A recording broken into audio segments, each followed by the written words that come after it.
In today's video, I'll show you how to cancel an appointment on Calendly. Somebody's booked time with you, something's come up, and you want to call it off properly rather than just not turning up. Let's jump in.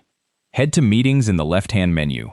This is where your bookings live, by the way, not the scheduling page. That one trips a lot of people up. And there's mine. Tuesday the 21st, team training, 1 attendee. Click on it to open it. Everything about that booking shows up on the right. The time, who's coming, where it is. And right at the top, under the date, there's cancel. Go ahead and click it. Now read this box properly, because there's something in it people miss.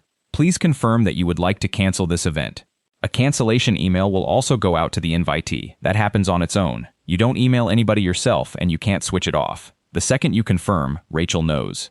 Underneath there's a message box. It's optional, and almost everyone skips straight past it. Don't. Whatever you type in there rides along inside the email she gets. Leave it empty and she receives a bare cancellation notice with no reason attached, which is exactly how you lose the rebooking. One line will do it. Something came up. Let's find another time.